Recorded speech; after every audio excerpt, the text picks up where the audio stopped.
Hey, welcome back to Math Quest. Today we're going to talk about lines, angles, and transversals, right? We want to be able to distinguish these angles and be able to come up with their degrees. Basically, it's all we're doing, right? I'm going to try to keep it as simple as possible. Notice here where I'm starting because I want to show you what a straight angle is. Some of you may already know. Some of you have memorized that a straight angle is 180 degrees. But why is it 180 degrees? Right here, as you can see, I have a 45-degree angle. Well, here, if you can look at this. Oh, okay, this doesn't want to work for me. Why, did I wait too long? Let me see. Hold on a second. Okay, here we go. So, as you can see, this is our starting point, 360 degrees. Obviously, that's when it goes all the way around, or 0. This is considered the 0 or 360 degrees. So as I start opening, you can see the degrees they're changing, 45 degrees being one of the most common angles. Up, straight up, when it looks like an L, that's 90 degrees, known as a 90-degree angle or a right angle. Now, when we cross, notice, when it starts to recline back, like a recliner seat, if you want to think of it, it's over 90 degrees, right? Any of these are obtuse angles, and these are over 90 degrees. Well, what I want to show you is that if I keep opening this angle up all the way until it becomes a straight line, that at that point is where we get 180 degrees. So that's why when we say a straight line is 180 degrees, normally we call it a straight angle. A lot of people don't see why. Where are the degrees? Well, they are here. As you notice, it opened, right? It opened halfway. That's why it also creates a half circle, I guess you could say, or 180 degrees as half the degrees that a circle would have, because we should all know that a circle has 360 degrees, right?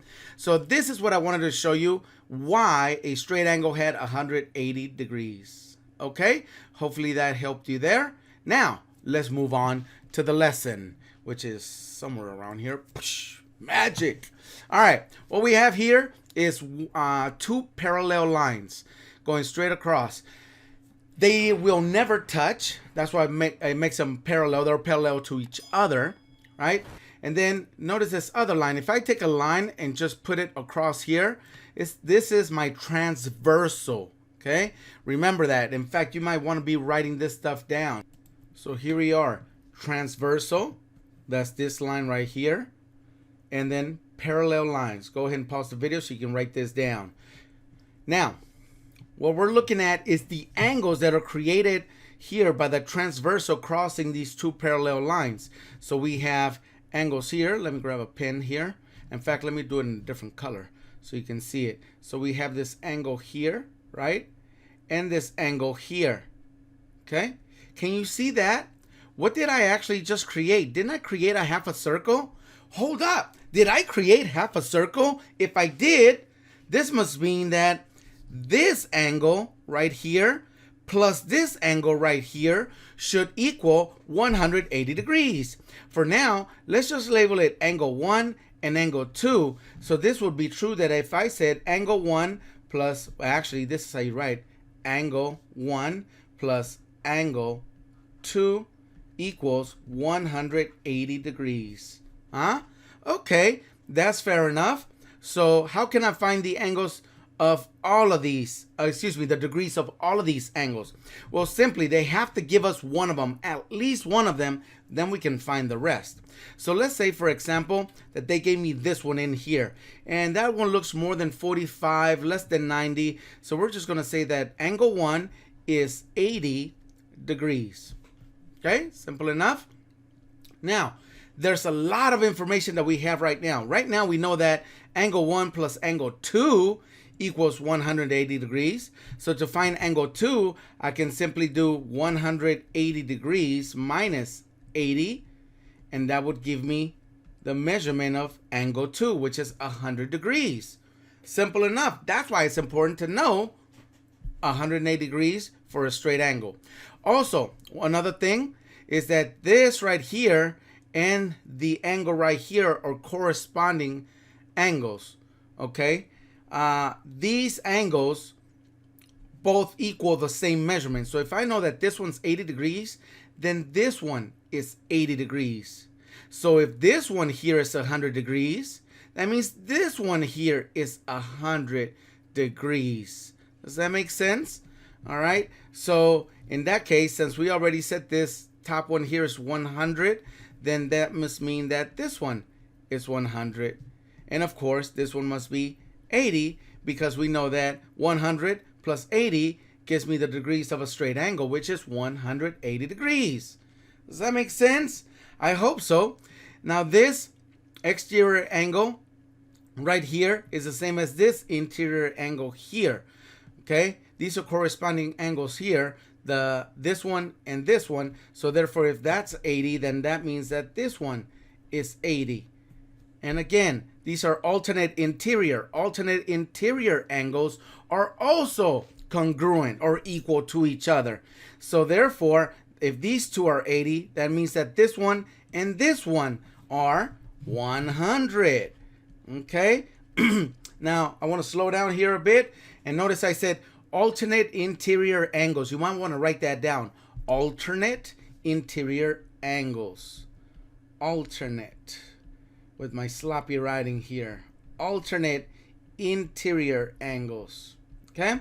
Now that means that this one here is alternate with this one. These are alternate, and the 100 and the 100 are alternate.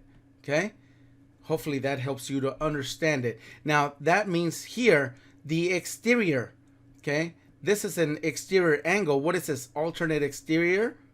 Well, that would be this one over here at the outside on the opposite end. So if this one here is 100, that means that this one is 100. And notice it stays consistent with my rules.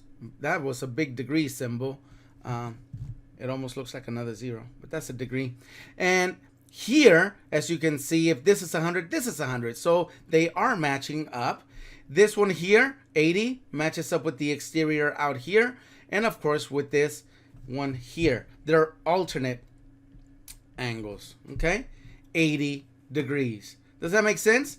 We have just found the degrees of all of the angles. So just to recap real quick, these right here, this angle here and this angle, okay, they're alternate angles. Okay, when they're inside, like this 100 degree and this 100 degree, they're alternate interior angles. When they're outside, they're alternate exterior angles. I don't want to get caught up too much in the names. Also, here on the same, along the same line, like this 80 degree angle and this 80 degree angle are called corresponding angles. Okay. Now, like I said, I didn't want to get too caught up in the language, but you do need to know those words so that when your teacher is speaking about those angles, you know exactly what they're talking about. So make notes of that. So here, I like to think of this as being outside. You can see that this is kind of captured inside. I don't know. It's just the way I see things. That helps me remember that this outside is an exterior angle, right? The two bottom ones, the two top ones are exterior angle, and the four inside are interior angles.